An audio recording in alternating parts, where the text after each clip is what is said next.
Rusia utiliza los alimentos como un arma contra Ucrania. Así lo denunció el secretario de Estado de Estados Unidos, Antony Blinken.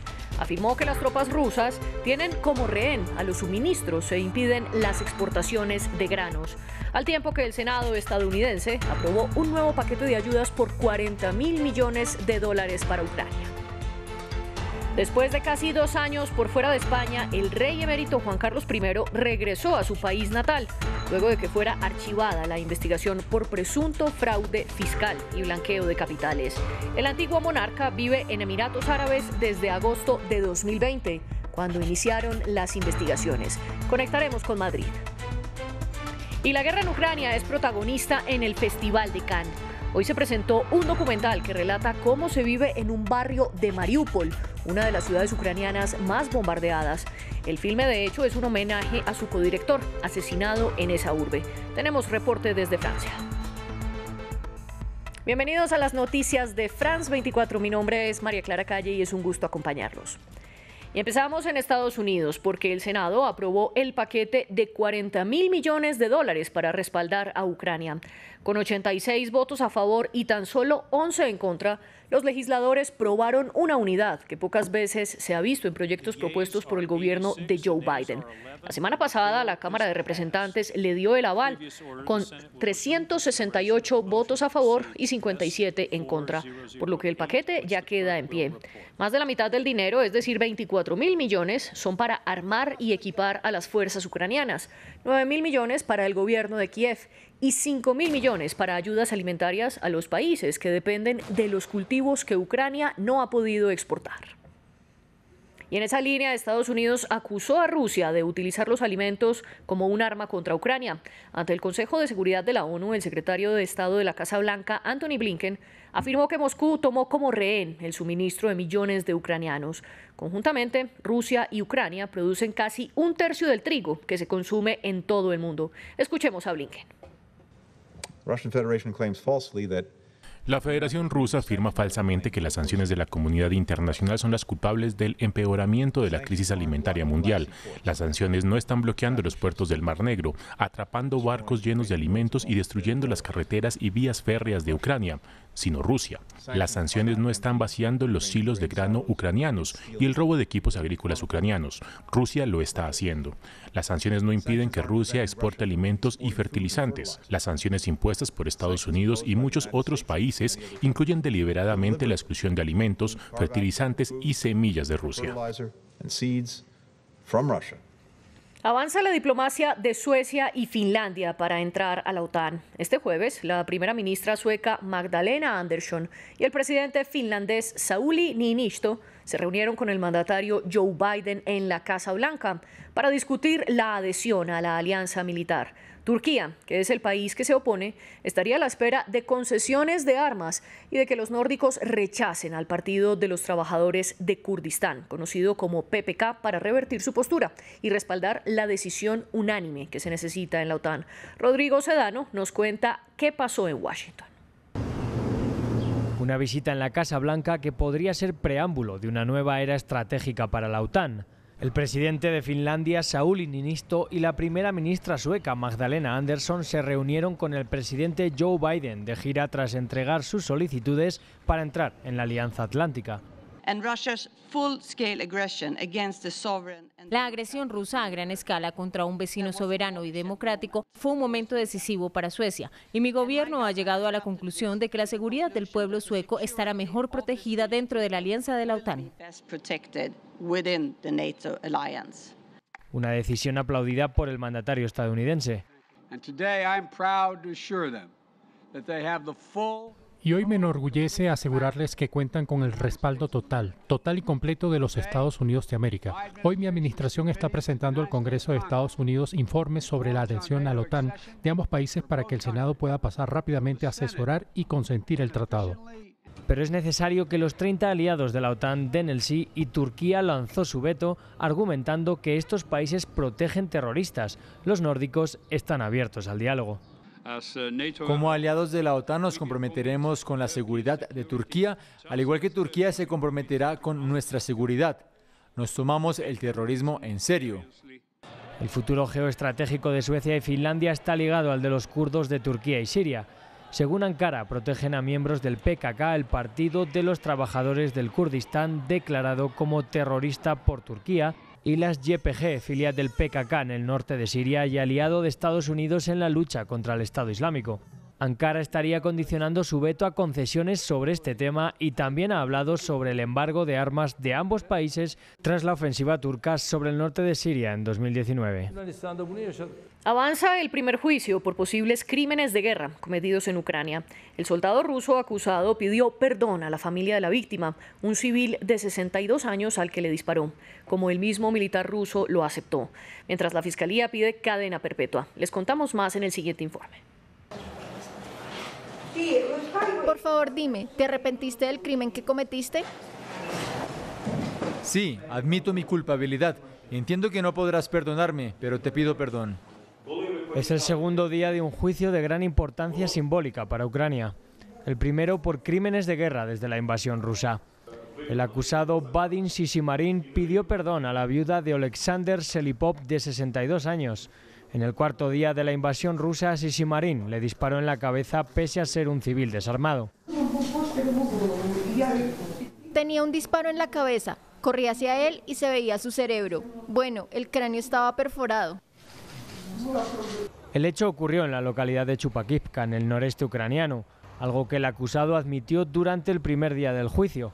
Según Sisimarin, vieron al hombre hablar por teléfono y un oficial le obligó a disparar porque podría dar la alerta al ejército ucraniano. Él ordenó disparar, yo no disparé y entonces otro oficial que estaba al lado del conductor se dio la vuelta y comenzó a ordenarme en tono amenazante que disparara o que de lo contrario no alcanzaríamos a nuestras tropas y no podríamos pedir refuerzos y que estábamos en peligro. Con tan solo 21 años, Sisimarin era sargento y comandante de un tanque. Ahora, tras admitir su culpabilidad, podría enfrentarse a cadena perpetua. El soldado dice aceptar la pena. La viuda así lo pide, si bien afirma que aceptaría un intercambio por prisioneros de Azovstal. Otro juicio que protagoniza las noticias internacionales es el de Peyton Gendron, el hombre blanco estadounidense acusado de asesinar a 10 personas afroamericanas en un supermercado en Buffalo, esto en el estado de Nueva York. Él compareció ante el tribunal hoy, después de que un gran jurado lo acusara de asesinato en primer grado. Gendron permaneció en silencio durante el procedimiento, al que asistieron algunos familiares de las víctimas. Recordemos que ese sábado 13 personas en total recibieron disparos. 11 de ellas eran afrodescendientes y todavía continúan investigando la posibilidad de imputarle a Gendron cargos por delitos de odio y de terrorismo. Y una serie de casos de una enfermedad llamada viruela del mono han sido reportados en Estados Unidos y en varios países europeos. Esta enfermedad se da sobre todo en África Occidental y Central y solo muy ocasionalmente se propaga a otros lugares. Sin embargo, el brote ya ha generado alarmas y en Perú, por ejemplo, se declaró la alerta sanitaria por esta enfermedad. Sin embargo, todavía no se ha detectado ningún caso. En el siguiente reporte les explicamos de qué se trata la viruela del mono. La viruela del mono es una enfermedad rara. Los síntomas incluyen una erupción, costras, además de fiebre, dolores musculares, ganglios linfáticos inflamados, escalofríos y agotamiento. Se han registrado decenas de casos en varios países europeos, desde Portugal y España hasta Suecia y Reino Unido. Se trata de una enfermedad grave, pero no altamente infecciosa para los humanos. La cepa que se está viendo en el actual brote en Europa es la cepa de África Occidental, que tiene una tasa de mortalidad de aproximadamente 1 de cada 100. El Departamento de Salud Pública de Massachusetts dice que ha confirmado un caso en un hombre que viajó recientemente a Canadá. Ese paciente está ingresado en nuestro programa especial de patógenos. Actualmente se encuentra en condición estable. El paciente se encuentra bien, con seguridad en aislamiento en nuestra unidad. Actualmente no hay cura para la viruela del mono. Está estrechamente relacionada con la viruela que fue erradicada hace décadas. La vacuna contra la viruela puede dar cierta protección. Realmente necesitamos entender mejor el alcance de la viruela del mono en países endémicos como la República Democrática del Congo y Nigeria, la República Centroafricana y otros, para entender realmente cuánto está circulando y el riesgo que supone para las personas que viven allí, así como el riesgo de exportación. Los casos recientes en el Reino Unido se produjeron predominantemente entre hombres que tienen relaciones sexuales con hombres. Todavía no se ha determinado si el inusual aumento de casos fuera de África indica un cambio en el virus o en los medios de propagación. El rey emérito de España, Juan Carlos I, regresó por primera vez a su país natal, casi 2 años después de irse a Abu Dhabi, en medio de las investigaciones por presunto fraude fiscal. Todos los detalles los tiene nuestra corresponsal en Madrid, Marina Colorado. El rey emérito Juan Carlos, de 84 años, llegó a España en avión privado poco después de las 7 de la tarde a Vigo, en el noroeste del país, donde pasará el fin de semana asistiendo a una competición de veleros.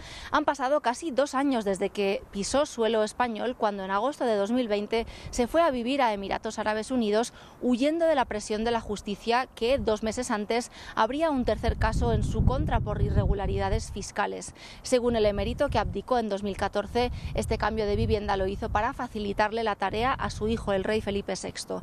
En marzo de este año, la Fiscalía Española archivó todos los casos en contra de Juan Carlos de Borbón, pero no porque no se hubieran encontrado indicios de delito, sino porque los hechos o habían prescrito o se cometieron mientras el emérito gozaba de inmunidad como monarca.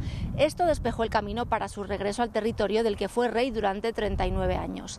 El lunes vendrá a Madrid, donde se reunirá con el rey Felipe VI en el Palacio de la Zarzuela, residencia oficial de la familia real.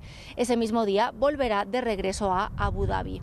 Ha sido una figura clave durante la transición democrática en España, pero que levanta mucha polémica. Mientras que desde el Partido Socialista en el gobierno piden que dé explicaciones, la vertiente más de izquierdas del gobierno de coalición, la Unión de Unidas Podemos, pide que rinda cuentas ante la justicia y que se reabra el debate de la inviolabilidad del monarca. La derecha, por su parte, aplaude el regreso de Juan Carlos porque dicen es una persona libre y como español puede regresar a su país cuando quiera.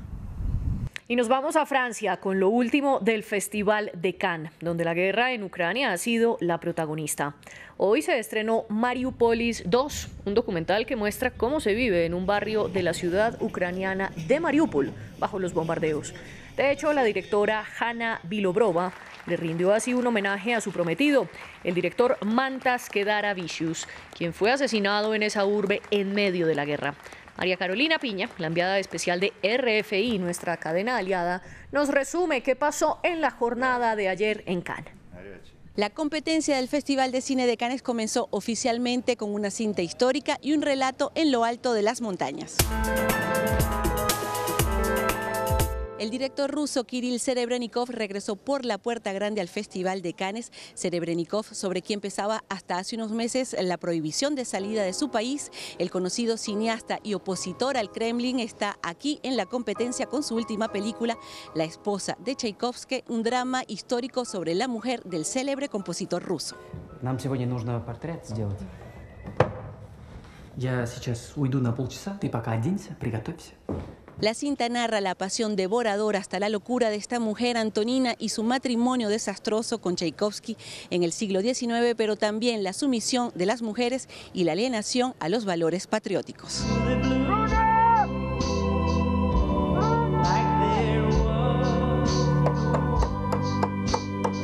También en la competencia este año en Cannes, Las 8 montañas, una cinta ítalo-belga filmada a 4 manos.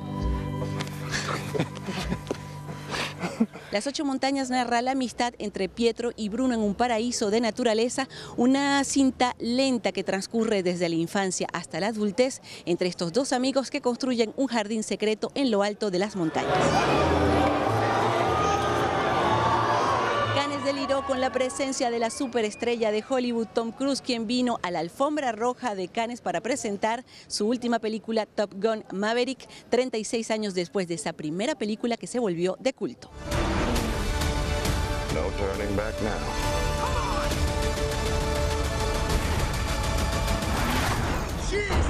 Los fanáticos gritaron cuando Tom Cruise llegó al Palacio de los Festivales, donde recibió una Palma de Oro de honor y fue homenajeado por la Patrulla de Francia.